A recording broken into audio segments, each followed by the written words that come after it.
was more important than holding a town hall and sitting in a room and trying to describe what the problem was.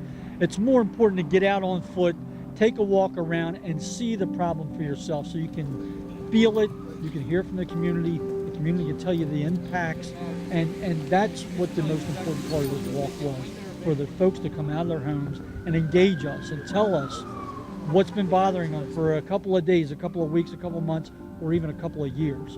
And then they can have that one-on-one communication and get the feedback and exchange numbers and talk about the progress.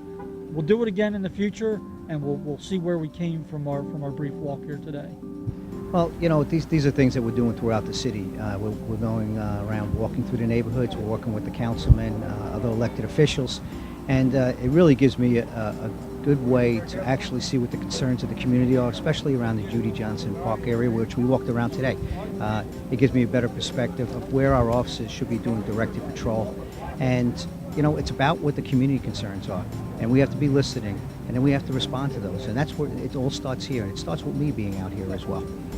Well, I think the walk achieved today by the chief coming out and the other officers and the city councilman, that I was able to show them that where the problems was in the neighborhood and where the problems is being blamed on the neighborhood, that it's not the neighborhood fault. And we was able to see how many vacant units that leads to the problems in the neighborhood. Every community got this problem, okay? Problem we have is that we can deal with the ups and downs of drunkenness sometimes, a little neighborhood despair. But when you come to crimes of shooting, hurting, harming our kids, then that's time for the elders in the neighborhood to step up and do something. Not just march when they heard somebody got shot, but actually come out when it's no shooting and do something. I learned a lot from the community members. You always have to listen. We're not going to do this alone. Crime reduction and public safety is actually everybody's responsibility, from the elected officials, from the clergy, to education, to the business people, and of course the police and us working with the community. What I learn, and I learn each and every day, is that a lot of people want to see the city safe. They want to make sure they live in a safe neighborhood, and they're going to do a lot, and they'll step up to do it, working together with the police.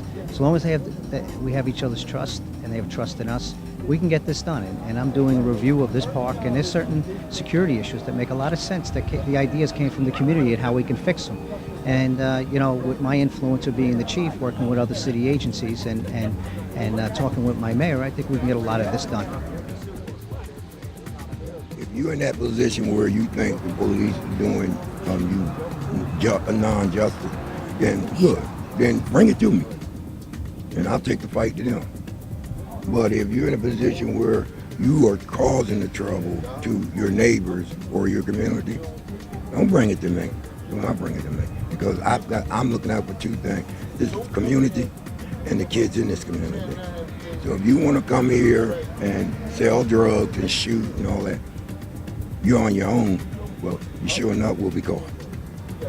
I've learned that there's more people that care and are engaged than you think.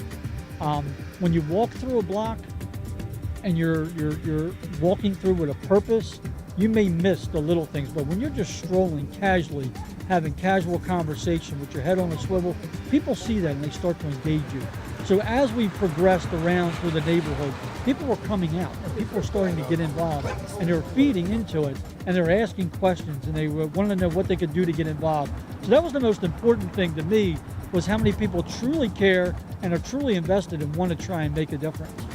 You know, people may or may not be on social media. They may or may not have local access to some of the stations. They may or may not have the newspaper. But to actually say, hey, Mr. and Mrs., this is the new chief of police, to see the look on people's faces to say the chief is actually out here walking around and he cares, I think that meant a lot to these folks. And to actually see that he was in their community and not in a hurry. We could take as long as we wanted. He was not in a hurry whatsoever, and took the time to stand and listen to people and hear their concerns and have his officers get that information so that they could properly patrol and deploy themselves in a way that's most beneficial to the residents. Was very important. I think that the reason we chose this area was this was the area that needed some love, and we showed it some love today. Now we got to continue that. Just taking one brief walk through a neighborhood doesn't make the changes. It's taking that information back, processing, and putting a plan together and working towards some resolution. That's what's going to tell the people in this neighborhood that what we did mattered and what they said mattered, and it gives them some buy-in.